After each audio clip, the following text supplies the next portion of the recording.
Vance Joseph has gotten a lot of hate this year as the defensive coordinator, and it's probably valid. Probably? Okay, it's valid. 70. Single game. 70. But Like, some teams don't even have 70 points scored against them right now. that is also valid. But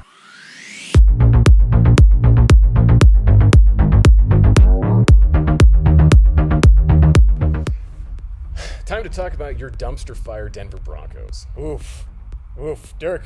We were so excited to talk about this one that we went in on it for like a few minutes in our NFL picks video, and you had to cut it off because it was like, all right, we have a whole different segment to talk about this. That's how the Broncos have been this year. I'll tell you what, it's not looking good for the future, and honestly, the Denver Broncos are in a world of hurt for their future, not for just this year, but I'm saying for the next 3 years at least to come, your Broncos organization is going to look dismal at best. Yeah, you know what? I've like one of my closest friends, Richie, is a season ticket holder of the Broncos for a long time and lives and dies by the Broncos. And well, he recently had to come to the realization of like, my God, we might be the Cleveland Browns now. This is going to look as bad as the Cleveland Browns, I think. And honestly, it's going to take a lot of good leadership to turn this thing around. And it's not just coaching. I'm talking from the management perspective as well. So right now we're taping this before the Thursday night game. Likely Broncos will be losing to the Kansas City Chiefs, meaning that they will be dropping all the way to 1-5 at that point, Mike. Yeah, I mean, it's almost come like it. Look, it's fashionable to just rip on the Broncos. And, you know, I don't want to, like, throw personal barbs at the organization, but it has gotten so bad that you're almost like, I don't see on a time frame how this turns around anytime soon. Like, you're so deep in it now. No, and that's exactly right. Right now, 1-4, traditionally teams with 1-4 records have about 11% chance of making the playoffs. That's going through the Super Bowl era. Honestly, with another loss, that drops all the way down to under 7%. Not looking good just for the season alone. But if we're going to look beyond the season, the Broncos really traded their future in order to try and win under Russell Wilson. That looks like maybe the single worst organizational decision that has been made since drafting Tim Couch. That's a bold statement. I think that the Raiders may have pulled another one there with Jamarcus Russell too. There have been some bad ones, but it is not good. And Dirk, I'm just of the opinion you simply cannot give up a first-round pick for a coach. It doesn't work. You can't do that. No, I'm there with you. So on this, just looking at some of the stats, this has happened twice in Broncos history before. 94, 95, they didn't have a first-round pick in either of those 2 years. The Broncos actually go from an 8-win season in 95, turn that up, as you'll recall, Mike, and actually go ahead and win upwards of 13 games in the following seasons. Now, look, that's the anomaly here and the outlier. The more likely scenario, if you're going back in Broncos history, is unfortunately turning all the way back to the 69 Broncos. The Broncos didn't have a first-round pick in either of those 2 previous years. They go on to only win a maximum of 5 games over the course of the remaining 3 seasons after not having 2 consecutive years with a first-round pick. Do you want to know why we can't use the 94-95 Broncos? This is a great example. Why is that? Because out of those draft classes, they also pulled Terrell Davis, Tom Nalen, and Rod Smith as a UFA at that point in time. So you have 3. Well, 1 is in the Hall of Fame. 2 really should be. Also, John Elway is your quarterback. And really, Mike Shanahan should be in the Hall of Fame as a head coach, too. So Denver, not exactly in the same situation right now. Let's put it that way. Well, and let's even go back even farther and look at other teams, right? So you have good organizations that have significant win history that are saying, hey, let's get some Super Bowl we're going to win now kind of thing and trade our future for this. It's a self-fulfilling prophecy. You know what you're doing. You better win in that short term if you're going to take that risk. Look at the 17 Patriots. Patriots don't have a first-round pick in either of those 2 previous years. They go on to go and lose 6 games over the course of, or 6 wins overall, I should say, over the course of the next 3 years. Another team that did this, your Chicago Bears. Again, yeah, going back. Hey, who is the your? Mr. Howard, that's your Chicago Bears. This happens over and over again. You know, the significance of having a first-round pick only increases and starts having like compounding interest if you don't have one year over year. You know where you also get into trouble though, Dirk? And I have nothing against George Payton personally. We're just talking about facts here. But if you sign free agents, someone has to pan out. And George Payton has missed on almost every free agent signing he's had since he was a general manager. It's unfortunate. But Denver, you look at the two offensive linemen they brought in this year and spent big money on with Mike McGlinchey and Ben Powers. It's been a catastrophe. The defensive line, it's in shambles. Your free agent signings are not panning out. You're throwing a lot of money. And now, like we talked about it, if you're trying to break down and look towards the future, you're looking for tradable assets. And there's like 3 on the team. You know, like the team's roster is so weak at this point because those free agent signings aren't great and your draft classes haven't really panned out. You don't even have that many players who are trade capital outside of Patrick Surtain, but you have to keep Surtain because you have to build around something. You can't just get rid of the best cornerback in football. Yeah, I mean, it's really a matter of what you want to do, and this is something for another segment about like how significant draft classes are, how significant, top 5 picks are, and having to land on those top 5 picks, right? The last top 5 pick the Broncos had was Bradley Chubb, who right now has been in the league for over 4 years, only has 29 sacks. Yeah. And he was a number 5 pick overall. You can just see that the Broncos organization has really wasted the last 7 years of draft classes, and really the best statistical person that they drafted was Royce Freeman in terms of just pure output.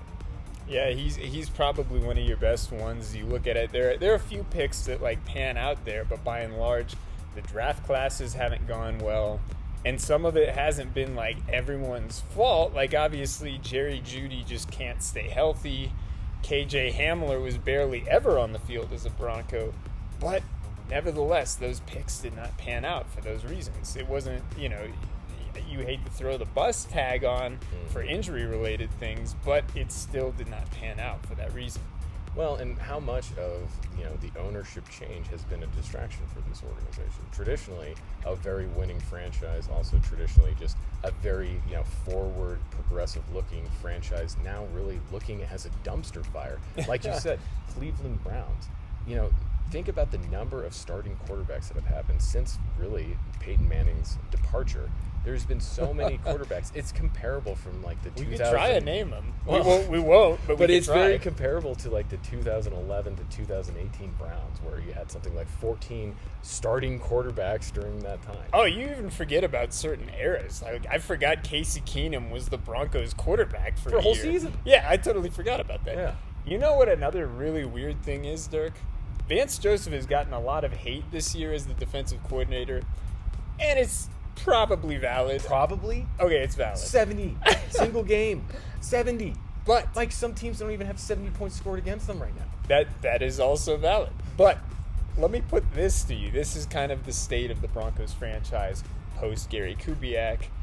It's bizarre, but you could probably make a case that Vance Joseph has been the best head coach the Broncos have had post Gary Kubiak. Like his teams were hanging around kind of in playoff contention until like December, and then they lost like 2018 they were on the cusp of turning that corner. They lost a couple close games. He ended up getting fired. But I mean, what has happened since then? It's been a disaster. A disaster to say the least. And also when you miss on 2, top 2 round quarterbacks picks, between Brock Osweiler, Paxton Lynch, and then Drew Lock, I mean, you are starting to look like the Cleveland Browns, and I'm a Cleveland Browns fan, so I feel like I'm justified in saying all of this. I understand, unfortunately, to the T. I went from being a Jaguars fan as a real young kid, and then when the Browns returned, I was a Browns fan. Look, I've seen a lot of bad teams. This has all the hallmarks of a perpetual dumpster fire for at least the next 3 to 4 years, and really, I think the Broncos organization kind of needs to fire sale the team. I know you're saying that we need to hold on to folks like Surtain. I think you just got to go back. You got to blow up the overall liability on your salary cap, and then also restructure for picks. And honestly, it's just a numbers game at this point, right? You got to start rebuilding the franchise, because at this point you have had such bad draft and such bad signings that has harmed the organization. There's just no reason to keep, stumbling along on this. Devil's advocate, though, on Surtain.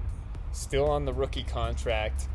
And optimally, even if you get 2 firsts for Surtain, is the likelihood that even one of those firsts turns out to be as good as Surtain super high? I think you've got to build around something. If you just blow it all up, you have nothing to build. You're not going to build an organization around a cornerback, though, Mike. It is true. But I think, honestly, in the short term, they got to look to another franchise that's very, very, it's located within a couple miles of them, to see how to stay successful for the next 3 years from a business point of view. And then really just start hoarding picks, start hoarding as high rounded picks as you can. I mean, right now you have the Chicago Bears, who are potentially going to have the first and second overall pick, which I don't know if it's ever happened in draft history before. I'm not sure either. But that's a franchise pivoting moment, right? That's when you can start building. Right now, the Broncos are slated for the number 4 pick overall, based off of today's standings. That's what you start looking for the future. Look, I agree. You hold on to someone like Surtain for a while, but I think you got to understand that the lifetime value of an average NFL player by position is at max 4 years, unless you're starting to get into like the quarterback position, right? So what I think you got to do is, you're writing this out on a Billy Beane style organization for the next few years, but you got to start hoarding it. Look at the success Houston had after just basically fire sailing a team for year after year to just hoard picks, and then look at like. Are we talking about the Texans? No, Houston Astros. Oh, you're talking about the Astros. I'm talking about the Astros. We're talking different sports here, man. Now, I would agree. There's something to learn from that, though. There is and there isn't. The Astros may have put it together, but how many championships did the A's win? Billy Beane's team faded quickly back into obscurity. Moneyball kind of worked. Why does it? All right, at this point, I'm thinking from just a fan's perspective. Do you care about a Super Bowl at this point, or how about just enjoying the game to watch? Because right now, I don't think anybody's having any enjoyment. I think it's valid. My thing, though, is the Broncos are so deep in it right now. Even if you stick with Surtain, or if you trade him for picks, you're still like in a situation where it might not go well either way, and that's where it's scary. It's like your future is so cloudy at this point. I don't know where it goes from here. All right, so right now, who has the highest draft capital, or just like I should say overall like trade value out of players on the organization? We can agree that Jerry Jeudy is probably at his prime right now, right? Based off the rookie contract, when he was drafted, his overall performance and stats, he's probably the highest value player on that organization right now. And then second in line is probably Surtain, like you were saying. Oh, I would say no. It's the opposite. Surtain's value is way higher than Judy's. Okay. I would say Jeudy, you might. I don't even know if you can get a first for Jeudy. He's too injury prone. I think you might get a second. Surtain, you might be able to pull 2 first-round picks. You're talking a cornerback that's almost Champ Bailey status. That would be like your asking price. You're talking about one of the best cornerbacks. I think Champ's gonna have a little offense to that, Mike. I don't think he is. He's given like his blessing to Surtain. That's how good PS2 is. But Jeudy, his injuries hurt his capital, but he's like the only. Like, what are you going to get for Cortland Sutton now? A 3rd round? I don't think you get that. I mean, look at the Gregory trade. What did they get? A 6th and 7th round pick? I think they had to give up another pick, too, to get those. Right. Like, it was like a conditional thing. Like, my point there is that I think you're going to see. I mean, when beggars can't be choosers, and when it comes down to these things, I think you got to start developing. And hey, also, I mean, 7th round pick isn't a bad pick, right? That's where Brock Purdy was taken overall. For every Brock Purdy, there are a bunch of guys you've never heard of. Or he didn't even get signed in the same season. Exactly. Well, I don't know, Dirk. I think the overall is, as Broncos fans, we might have those brown lunch sacks on for a little while. Yeah, get used to it.